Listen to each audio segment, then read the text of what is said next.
In the quiet of your soul, have you ever felt the sting of another's disdain? A cold glance, a sharp word, or a silence heavy with judgment. Such moments test our resolve. Yet as Stoics, we are taught that the opinions of others are beyond our control. Only our own thoughts and actions lie within our power. Why then do some turn against us when we have done no wrong? Why do their hearts harbor resentment, even as we strive to live with virtue? The Stoic philosophers, Marcus Aurelius, Seneca, Epictetus, offer us wisdom to navigate these turbulent waters. They remind us that the roots of others' negativity often lie not in our deeds, but in their own struggles, envy, fear, or unhealed wounds. To understand these forces is not merely to protect our peace, but to deepen our compassion and fortify our character. In this video, we will explore 9 reasons, through the lens of Stoic philosophy, why others may resent or dislike you, despite your blamelessness. Each reason is a mirror, reflecting not your failings, but the inner battles of those who judge you. More importantly, we will uncover how to respond with equanimity, rooted in reason and virtue, so that no external storm can shake your inner citadel. This journey is not just an intellectual exercise, it is a practice in living well.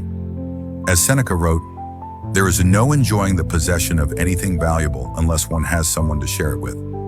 If these reflections resonate, I invite you to share your thoughts in the comments below. Have you faced such judgment? What lessons have you drawn? Your insights enrich us all. And if this is your first time here, consider subscribing to join our community of seekers as we walk the Stoic path together.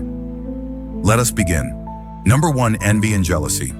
Envy is a silent poison, corroding the heart of the one who harbors it. Picture a colleague who grows distant when you are praised for a project well done, or a friend whose congratulations when you achieve a long-sought goal carry a trace of bitterness. Perhaps you share news of a joyful moment, a new home, a thriving family, only to sense their warmth fade. Why does your good fortune stir such unease? The Stoics teach us that envy arises not from your actions, but from another's perception of lack. Your success, your confidence, your contentment. These virtues shine a light that, unintentionally, reveals their shadows. They see in you what they desire but have not attained. And rather than seek it themselves, they turn their gaze to resentment. Marcus Aurelius, in his Meditations, writes, "How much time he gains who does not look to see what his neighbor says or does, but only at what he does himself." Envy is their burden, not yours. To dwell on their discontent is to surrender your peace to their turmoil. Instead, continue to act with justice and kindness. Let your life be a testament to virtue, unmoved by their fleeting passions. Consider this. When you next face envy, pause. Reflect not on their judgment, but on your own conduct. Have you acted with integrity? If so, their envy cannot touch you. Release the need to win their approval, and you reclaim your freedom.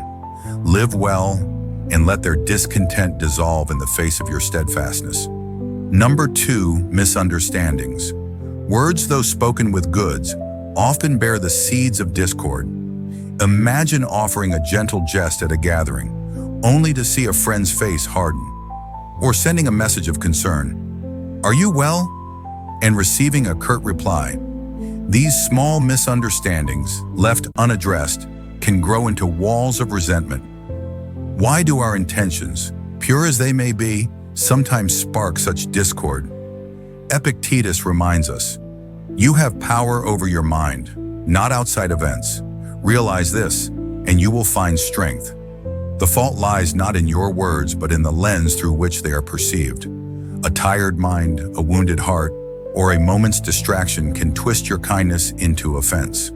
The other, acting from their own perspective, builds a narrative that casts you as the source of their pain. Reflect on a time when a colleague assumed your suggestion was a critique, or a loved one mistook your silence for indifference. These are not reflections of your character, but of their inner state. The Stoic response is twofold.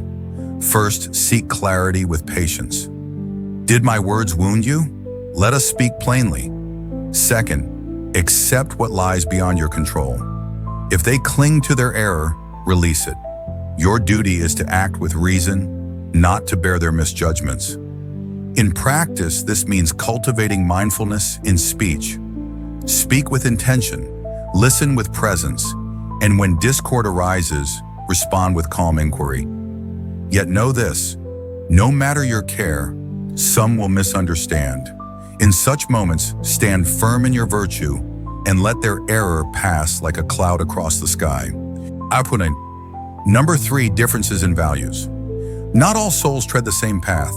Consider a family that prizes wealth and status, while you seek a life of simplicity and contemplation, or a community bound by tradition, while you embrace a new way of being.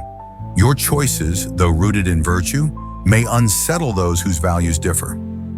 Why does your divergence provoke such tension? Seneca writes, "We suffer more in imagination than in reality." When your principles challenge another's beliefs, they perceive not just a difference, but a threat. Your pursuit of wisdom over fame, or authenticity over conformity, mirrors what they may fear to confront within themselves. Their resentment is not a judgment of your worth, but a reflection of their inner conflict. Imagine a friend who scorns your decision to forego a lucrative career for one of service, or a parent who disapproves of your unconventional life, seeing it as a rejection of their teachings. These reactions stem from their attachment to their own path, not from your error. The Stoic response is to remain steadfast in your values while meeting their judgment with compassion. To live this wisdom, ask, are my actions aligned with reason and virtue? If so, no external disapproval can diminish you. Extend understanding to those who differ, for they too act according to their nature. By holding fast to your principles, you not only preserve your peace but inspire others to seek their own truth. Number 4, gossip and rumors. Gossip is a shadow that distorts truth. You may face scorn from one who knows you only through others' words, a co-worker swayed by a tale of your ambition, or a neighbor misled by a half-truth about your actions. These rumors, though baseless, gain traction when they align with another's fears or biases. Why do such falsehoods wound so deeply? Marcus Aurelius counsels, "There is only one thing to be feared, swaying from reason." Gossip thrives in the absence of understanding, feeding on partial stories and unchecked assumptions. It paints you as a villain not because you are one, but because it serves the teller's narrative. Consider a time when a colleague whispered of your arrogance, though you sought only to lead with integrity. Or when a friend believed a rumor of betrayal, despite your loyalty. The Stoic path is clear. Anchor yourself in truth. Let your actions, your kindness, your justice, speak louder than the whispers. To engage with gossip is to wrestle with shadows. To live virtuously is to stand in the light. When rumors sting, pause. Reflect on your conduct, not their words. Are you just? Are you true? If so, their falsehoods cannot bind you. In practice, this means resisting the urge to defend or retaliate. Instead, embody the virtues you hold dear. Over time, the truth endures, while rumors fade like mist before the sun. Number 5, personal insecurities. The insecure heart casts its shadows outward. Share a triumph, a new venture, a moment of joy, and a friend responds with indifference or veiled scorn. Their coldness stems not from your deed, but from their own doubts. Your light, however pure, illuminates what they fear to face within themselves. Epictetus teaches, "What need is there to weep over parts of life? The whole of it calls for tears." When another feels inadequate, your virtues, confidence, success, contentment become a mirror to their perceived lack. Imagine a colleague who bristles when you lead a project well, not because you erred, but because they doubt their own worth. Or a kin who dismisses your happiness, for it reminds them of their unfulfilled dreams. The Stoic response is to act with compassion, yet remain unmoved. Their insecurity is their burden, not your failing. To internalize their judgment is to grant them power over your peace. Instead, continue to live with integrity, knowing that their projection cannot diminish your virtue. In daily life, this means recognizing their pain without absorbing it.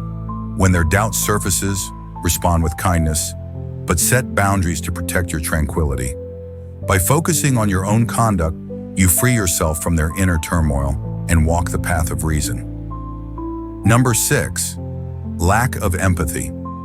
Empathy is the bridge between souls, yet some fail to cross it. You share a struggle, a loss, a fear, and another dismisses it, absorbed in their own concerns. Or you celebrate a victory and they offer only silence. Their lack of understanding breeds distance, turning fleeting moments into lasting discord.